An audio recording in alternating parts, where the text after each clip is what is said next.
Welcome to Ready to Mosh, a podcast all about rock, metal and alternative music. I'm Kev P. And I'm Gem G. Each episode will bring you the latest news, talk about new releases, and review gigs and festivals that we've been to. There'll be a smattering of guest interviews and a lot of random chat. As well as the podcast, you can also find us on Twitter and Instagram. Just search at Ready to Moshcast. Hello and welcome to episode 51 of Ready to Mosh. Hello. Apologies in advance if I sound very much like Barry White. Again. I'm struck down with the lovely Rona again. Touching lots of wood that I'm currently clear.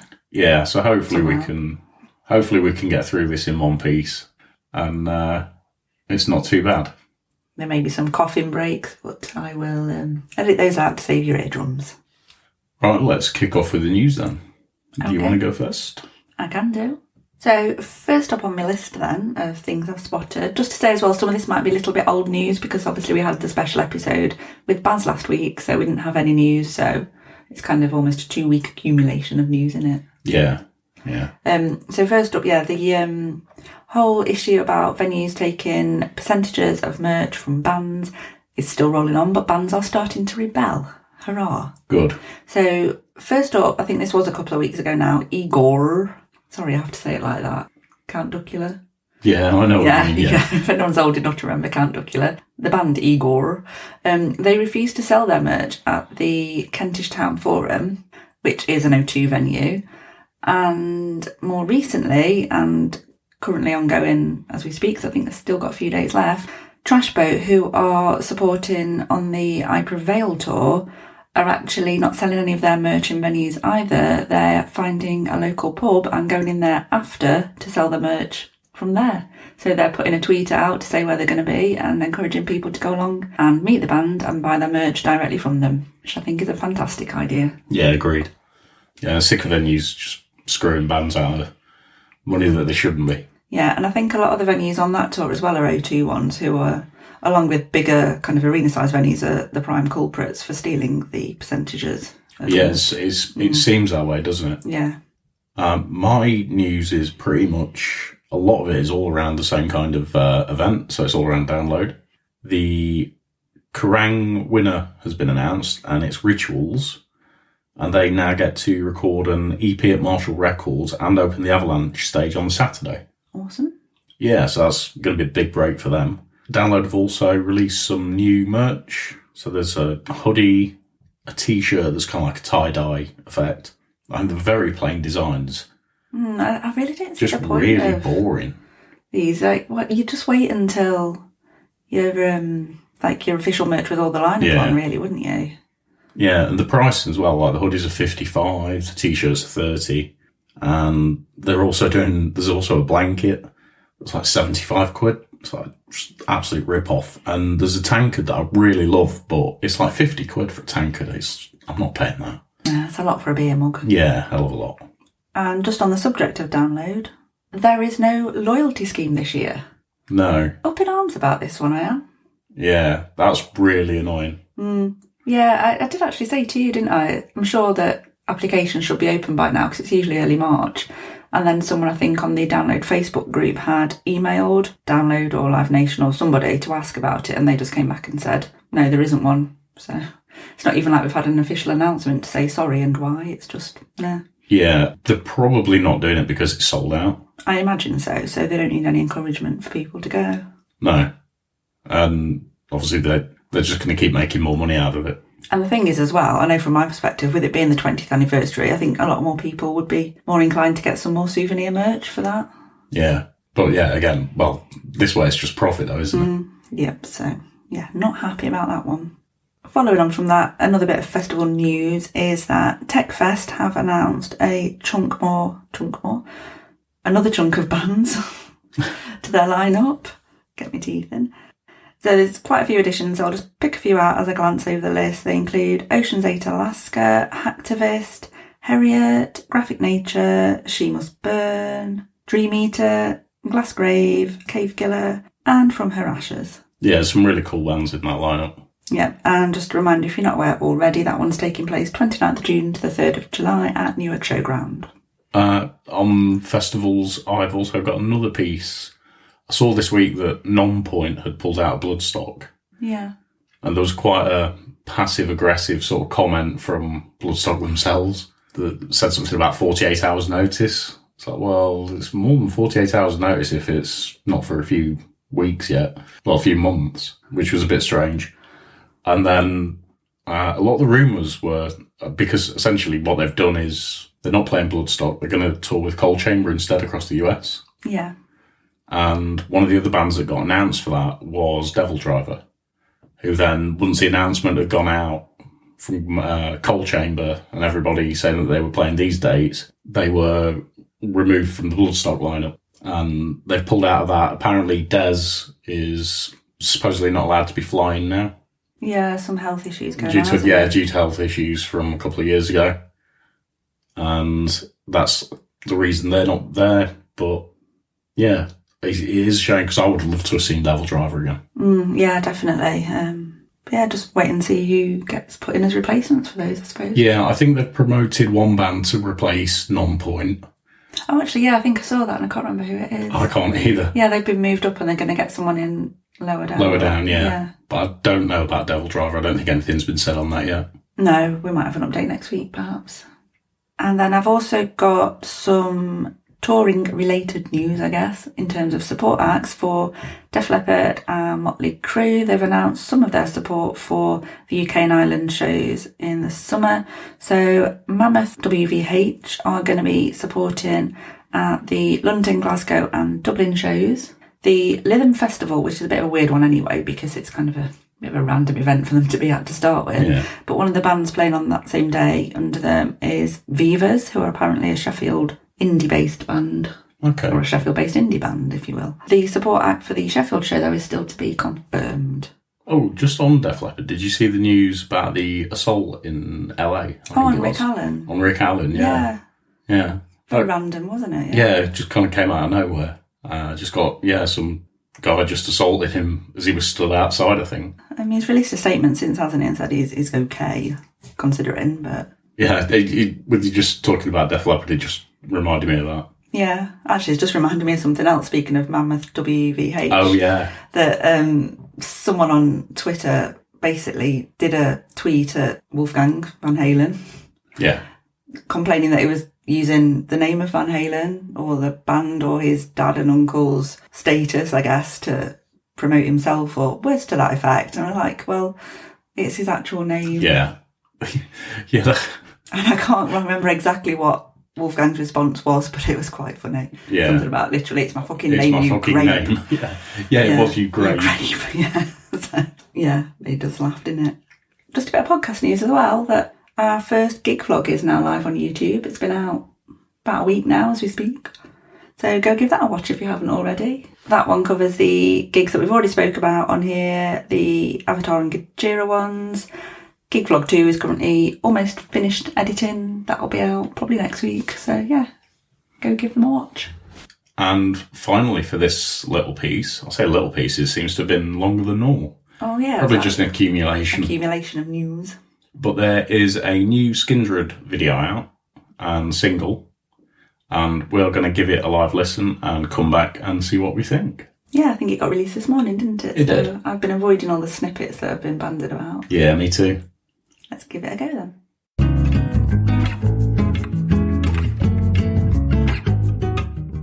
Well, that was the new Skindred song, Set Phasers. Yes, not that little bit of music we've just played. That was the old music. Yeah, that's our little diddly music. Yes, but we've just listened to the new song by Skindred, Set Phasers. What do you think? I really like it. It's going to be huge at festivals. Yeah, it's a proper banger. I didn't think on first listen it was as catchy as Gimme That Boom. No, it's not. But not. It's got potential, definitely. I think that there's going to be a lot of crowd interaction for that one. It's just one that will go down really well. Start reminded me of Eye of the Tiger. Really? Yeah. Okay, I'll give it another listen. I was like, yeah. Is Eye of the Tiger going to, the punchy, when the punchiness kicks in. Yeah. And the video's quite cool. Yeah, the video's really cool, yeah. Creepy little dude in there, but yeah, it's quite fun. Yeah. Looking forward to the rest of the album. Yeah, it can't be long now. I can't remember when it is. I want to say August. Oh, really? I want it now. Yeah, I might be wrong on that, but pretty sure it's August. Anyway, that's the end of the news then.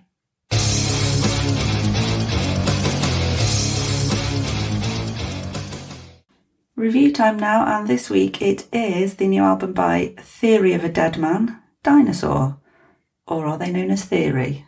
They're back to Theory of a Deadman now. I thought that as well. They just liked to cause some confusion at download last year, I think. Yeah. For, whatever reason. So yeah, Theory of a Deadman, then Dinosaur.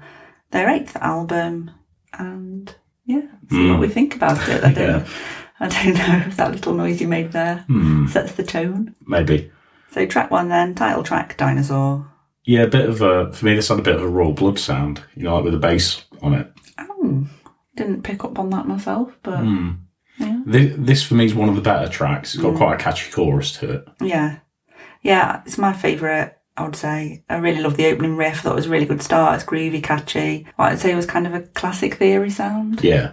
I'm going to just refer to them as Theory because it's easy, less of a mouthful in it. Yeah, good sing-along chorus. I could hear it at a festival.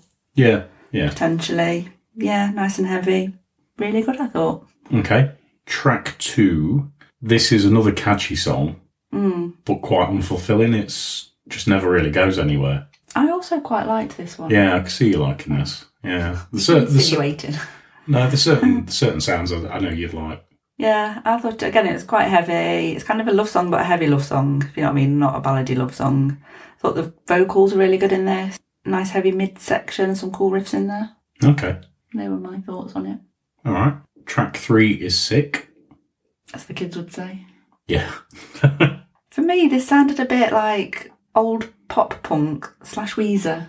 It kind of took a turn in proceedings, I think, and it kind of, The first two are kind of a consistent sound, and then we go a bit awry, to my mind. I've wrote whiny, hateful opening, radio-friendly rubbish. Oh, we're back to the Bill Velo analogies? Descriptions? Oh, whiny, hateful. It is. Okay. Appropriately, this song made me feel sick. Oh, is that all your notes on that one? Yeah. There was something about it reminded me of a Billy Joel song as well, My Life. Just the melody, and I think it might have been the verses from what I remember. I put bouncy, okay, but not really my brew. Did he get the Weezer sound in it or not? No. Maybe it's just me. Then we go on to the two of us brackets stuck. And my first comment on this was just awful. Yeah, so this uses the Bill Withers song, just the two of us. Oh, Jesus Christ. If I didn't know any better, I'd assume this was a parody song. Yeah. It sounds like Weird Al Yankovic could have wrote this. Yeah, that's true, yeah. It's more of a kind of a mashup rather than a mix rather than a straight up cover because the lyrics are changed, aren't they? Yeah. They've got some rap bits going on there. Just a bit of a backstory to this one as well. We don't normally discuss albums before we record, do we? We normally just go off and listen to them. Yeah. But we both listened to this on Sunday at kind of the same time. You were a couple of tracks ahead. Yeah. And I was listening to it out loud while I was potting around, and you came in when this was on, and I was just like, what fresh hell is this? Yeah. We did a thing about covers, didn't we? And we spoke about some of the really bad covers that we'd heard or seen. And this is straight up there. This is fucking terrible. Yeah. And at first I thought, is it just because I have a musical aversion to Will Smith? Because obviously he covered it. But no, it's just the whole thing for me. Didn't know Will Smith covered it. Yeah, back in the 90s. Do you not remember? No, I know LL Cool J did. I think it was LL Cool J. Maybe they didn't do it together, did they? No, oh God, no. No, okay. I'm pretty sure Will Smith, unless I imagined it. Okay. Yeah. We'll look that up. Number 5, Ambulance. A bit of a harder opener on kind of drums and guitars. Yeah. And it kind of sounded like an attempt at rapping new metal mixed with Nickelback. Yeah, I couldn't decide what I thought about this one. I really like the riffs in it, and I thought it was a bit better than the last one. But then I was almost a bit Dirty Biscuit, as in Fred. Yeah. Not a Dusty Biscuit. Or a Dirty Biscuit. Yeah. I do like the chorus, I just don't like the rap part. And I know that Theory have kind of dabbled in that kind of sound before on previous albums, but wasn't too keen on this one. Track 6 is Sideways. Yeah, this is a slower one, wasn't it? Ballady. Yeah, I've wrote back to ballads. Vomit-inducing sound, hateful, whiny song. Really don't like this one. Hateful and whiny again. I don't mind this one. I thought it's got really nice pianos in it. I thought the vocals were really good in it. And I thought, I've put light as out moment. Yeah, I just wanted to hit myself in the face with a frying pan at this point. There's a quote for a little trailer later in the week. Number 7, Get in Line. We're picking the pace back up with this one. Yeah, more radio-friendly joke alternative music. It's like Foo Fighters light. I thought it was quite quirky, bit of a dance-along chorus to this one. Yeah, it just sounded like they were trying to do alternative music, but not. Okay. Yeah, just didn't like it. Wasn't for you. Track 8, Head in the Clouds. This one reminded me of Nickelback, I have to say. It also reminded me of 5 Seconds of Summer. Okay. Which I had to Google because I could imagine the song it sounded like and I knew the lyric to the chorus, but I had no idea who it was, and I Googled the lyric and it was 5 Seconds of Summer. Okay, this sounded like a country-style ballad to me. Yeah, I've got a hint of country, summery. Yeah, and it was an example of how bad music sounded in the 90s. Not all music was bad in the 90s. What I mean is the bad side music, of the 90s. the bad side of the 90s. Yeah. This would be a great example. Yeah. Track 9 is Hearts Too Wild. I thought this one was very country-esque. I'm not averse to a little bit of country here and there, but I wasn't keen on this one. It was quite Nickelback twangy. Okay, I wrote another revolting country song. Like Garth Crooks been put in a pinata, hit with a stick and then piped into a recording studio. Okay. You're definitely more wordy with your descriptions on this one. Yeah, it's a fucking horrible piece of shit, this song. I take it we're not going to tag them in the review. I don't think so. It's not that I don't like Theory overall, but yeah, there's some definite questionable moments on this one. Which brings us to the end. It was only 10 tracks. It was only 10 tracks, yeah. So finally we have Summer Song. I thought it picked up and got a little bit better to finish. Yeah, it sounded like it belonged sort of like a song from like an American Pie type teen film, if you know what I mean. That kind of soft punk sort of sound to it. Yeah, I thought it was quite catchy. Got some catchy yeah-yeahs you can see going down the live, joining in with. Quite bouncy, good solo in the middle. So kind of, yeah, like I say, picks it back up. Yeah, this is actually my favourite track. Oh, is it? Yeah, because it's the last one. Fair enough. So, yeah, overall, it's a bit of a random one, really. I really like the first two, and then it's all a bit of a mishmash to me. It's almost like it doesn't all belong together. Yeah. So out of 10? 6. I've gone for 3. Oh, that's worse than Bill Bailey. Yeah. This is so far the worst album of the year that I've heard. Probably the last 2 or 3 years, actually. Wow, that's a harsh statement. It's not that I want to be harsh, it's just that's how I felt about it. It's not one for you. No. You won't ever listen to it again. Oh, no. Once was enough. Okay.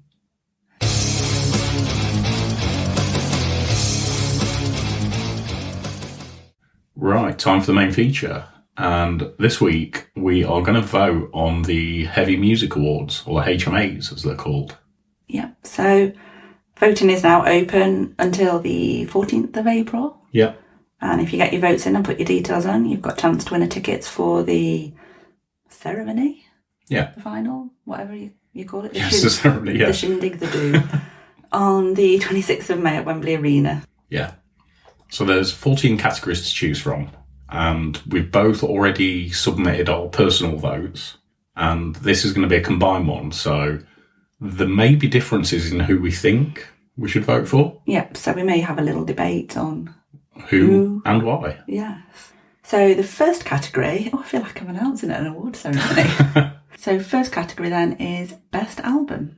And the nominees are Architect, Bad Omens, Ghost, Hailstorm, Nova Twins, Slipknot, and Vukovi. Yeah. Vukovi. We're back to saying how do you say it. All right, but my choice in this, I think it comes down to 2, but the one I'm going to go for, which is, I know is going to be the one you're going to go for, which is the Ghost album, Impera. Yeah, same. It was a choice between that and Architects for me. Yeah, that was my... Potentially Nova Twins, because I do quite like that as well. Yeah, I think it's unanimous then, Ghost. Yeah, there we go. That was an easy one, wasn't it? So the second category is Best Breakthrough Album. The nominees are Bloodywood, Cassette, Charlotte Sands, Harriet, Static Dress, Wargasm, and Witch Fever. For me, this was one of the hardest to pick from because I've got four in particular that I could have voted for. Yeah, I'm with you on that. I think I've got 3 or 4 on there. I am going to say Bloodywood. I did go for Bloodywood on mine. So we're agreed? So I think we're agreed, but it was very tough between them, Cassiette, Harriet, Wargasm. Yeah, for me it was Bloodywood, Harriet, Static Dress, Witch Fever. Yeah, I mean, the Static Dress and Witch Fever as well are also good albums. So yeah.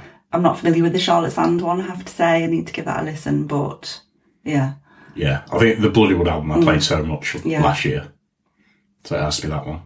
Right, next up, Best UK Artist. And the nominees are Bob Vylan, Creeper, Holding Absence, Malevolence, Nova Twins, Sleep Token, and Vukovi. And my vote in this category went to Creeper. Ooh. Mine went to Sleep Token. Really? Interesting. Yeah. I think Sleep Token have got a little bit more about them. I think for me it was a choice between Sleep Token and Holding Absence. Holding Absence were up there, as were Malevolence in mine, but I've been a long-time Creeper fan. Love at First Fright Creeper fan, so they were always going to get my vote in the end. Interestingly, we've also seen Bob Vylan before, but we didn't consider Bob Vylan. True.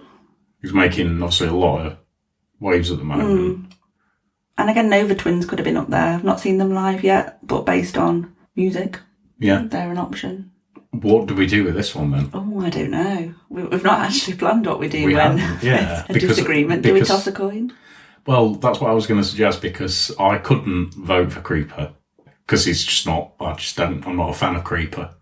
And you're the same, probably, feeling-wise with Sleep Token. Yeah, I still want to like them, kind of, but, yeah. Okay, let's toss a coin. I forgot a coin. Yeah, somewhere. Right, so we're going to go for the coin toss. We didn't say whose head or whose tail. We didn't. Yeah, let's do that again. Okay, head's a Creeper, tail is Sleep Token. And it is Creeper. Damn it. I'm pretty sure that Sleep Token will get a lot of votes and they won't miss ours. I think Sleep Token will win. I wouldn't be surprised if they win. Okay, next up is Best International Artist. And the nominees are Bad Omens, Electric Callboy, Ghost, Hailstorm, I Prevail, Polyphia, and Spirit Box. And my choice is Ghost. Surprisingly, so is mine. Well, there's a shock. So we're quite settled on that. So I think so. I don't think we need to say any more, really. No, let's choose Ghost and move on. Right, next up, this was another tough one, actually.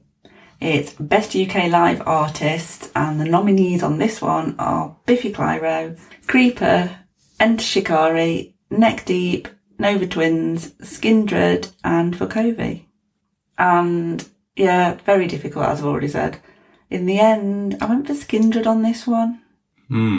I went for Enter Shikari initially, I think. I can't quite remember. It was whilst when I did mine. It was very close for me between Creeper, Shikari and Skindred, because they're all amazing performances for me. Yeah, and I've seen most of these bands live, but I'm going to go with you and Skindred. Yeah, it's just Benji just wins it. The show that they put on is just incredible. Yeah, not that the others don't, but yeah, I'm going to Skindred. Go on then. The next one is Best International Live Artist.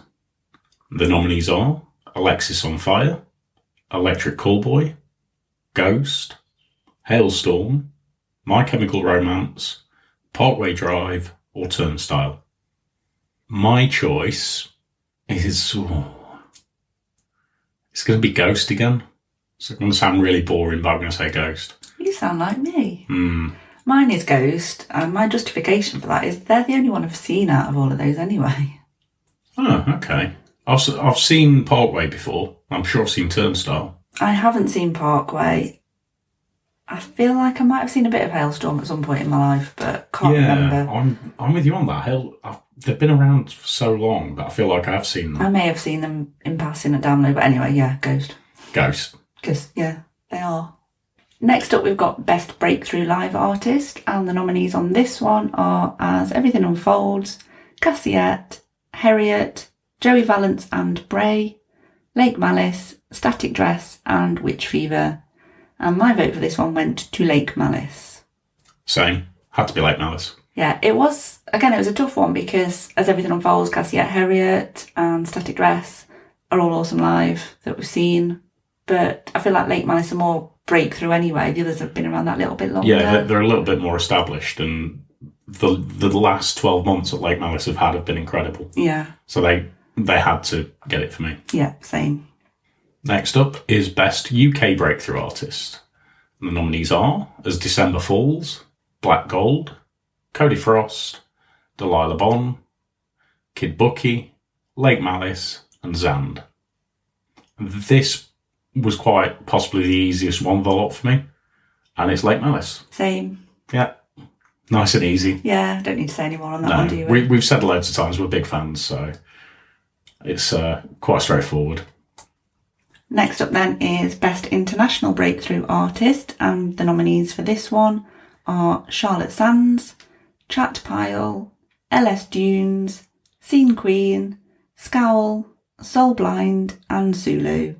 And my vote in this one went to Scene Queen. Same. Oh.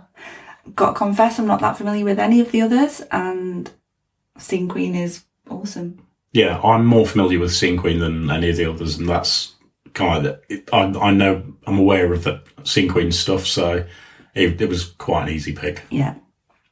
Next up is Best Festival. The nominees are 2000 Trees, Aftershock Festival, Bring Me the Horizon Malta Weekender, Download Festival, Hellfest, Outbreak Fest, and Slam Dunk. This is really, really hard. So of all of these, we've actually only been to one, but I'm so torn. I'm torn between two on this. Really? Really am, yeah. Mm. And it's either going to be Download Festival because we've been there and we know it so well, or it's going to be Hellfest because they put on one of the best lineups every year. They did. I mean, last year was an anniversary, so it was like a double weekend. It was, wasn't but, it? but this year as well. It's always good, isn't it? Yeah. I'm kind of torn, but I'm going to go Download. I went to Download. I did go to Download. Yeah, you did. I also voted for Download purely because I don't feel like I can vote for a festival I've not been to. Yeah, and I mean, hopefully we'll get to do some of the other ones, but it's got to be Download. It was interesting that Bloodstock weren't nominated. I thought that they might have got a nomination because Bloodstock was really good last year. The lineup was so strong. But anyway. Next up then is Best Single, and the nominees for this one are Architects, Bring Me the Horizon, Creeper, Enter Shikari, Ghost, Ithaca and Neck Deep. And I think I went for Ghost on this one, but it was close with others. Yeah, I mean, there was only a couple really for me that sort of were contenders. One is Enter Shikari, The Void Stares Back, which had Orgasm on it. And the other one is Call Me Little Sunshine by Ghost. And considering that made my Spotify playlist last year, I'm going Ghost. Yeah, I think I'm going to go with that one because it is definitely the one I've listened to most out of those. But Architects, when we were young, I really like that one. And Ghost Brigade, Creeper was another good one. And I do like The Void Stares Back, but it's not one of my favourite Shikari songs. So yeah, we'll go Ghost. Okay, so next up is Best Production. And this is for any album or EP released last year. And the nominees are Architects, Bad Omens, Hailstorm, Ithaca, Rollo Tomasi, Static Dress, and Vukovi. And the one I'm going to go for is Architects, The Classic Symptoms of a Broken Spirit. Same. Oh, that's good. We're agreeing on a lot of these. There's not as much. Actually. There's not a lot of confrontation so far. No, there's only 2 more to go as well after this, so I'm surprised. Next then is Best Video, and the nominees in this one are Cassiette, Coheed and Cambria, Electric Callboy, Motionless in White, Nova Twins, Partway Drive, and Polyphia. And my vote in this one, again, it was a difficult one, but Motionless in White. Ooh. Ooh. The sound of controversy. Gone for Parkway Drive. Ah. So it's time for the coin. Yes. We've not said who's who again. We've not. We're shit at this, aren't we? Motionless in White will be heads and Parkway will be tails. And it's heads again, so Motionless in White. I will win one of these. Yes. It's an awesome video, though. Yeah. I just wanted Parkway to win, though. But Motionless in White won. Yeah, they were up there with one of my choices, that Cassiette and Electric Callboy, because they're just fun. Okay, Motionless in White it is. And that was the video for Werewolf. Yeah, probably would have helped if we'd have said that. And the final... Oh, no, it's not the final category. Oh, it's not, is it? No. Oh, I can't count. Next up is Best Album Artwork. And the nominees are Coheed and Cambria, Malevolence, Parkway Drive, Polyphia, Vukovi, Witch Fever, and Zeal and Ardor. My nomination is quite tough, this. There's some really cool artwork on all of them. There is. I'm torn between two. So one's Parkway Drive and one is Zeal and Ardor. Oh, mine was neither of those. Ooh. So we're going to have another coin toss soon. I'm going to go for Zeal and Ardor. Okay, I went for Malevolence. I just think that is a really cool piece of art on the cover. Okay. So it's toss of the coin again. So it's heads for Malevolence and Malicious Intent, and tails for Zeal and Ardor, Zeal and Ardor. And it's heads. Malevolence. God, I'm shit at this. We have got a two-sided coin, haven't we? It's starting to feel that way. It's three in a row I've lost now. That was the final one. Because now you've clicked it. That's number yes. 14. So there's not 14 categories, there's 30. Yeah. There's 14 we categories. have voted in 14. Yeah. Okay. So yeah, that's all of the categories voted for. And we'll see what happens on the 26th of May.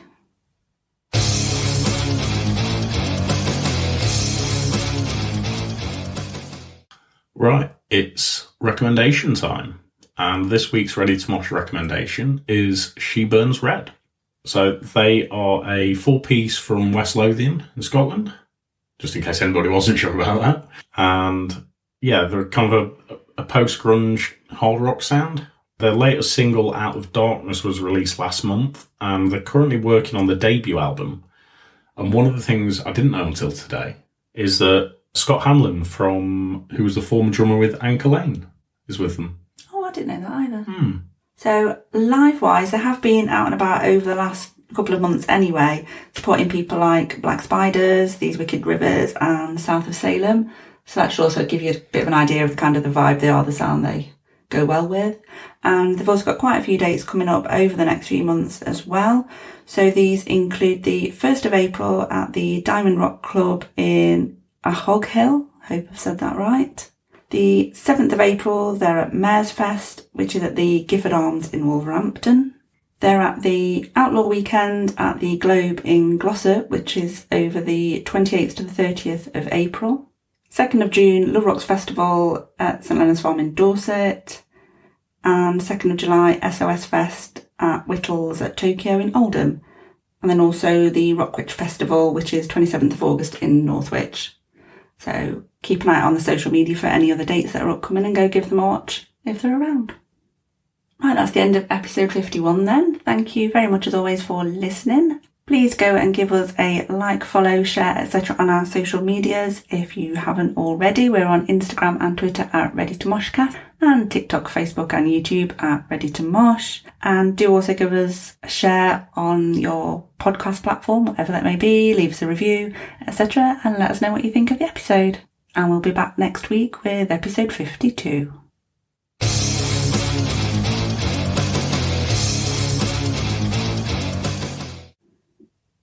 Make it stop, Moog.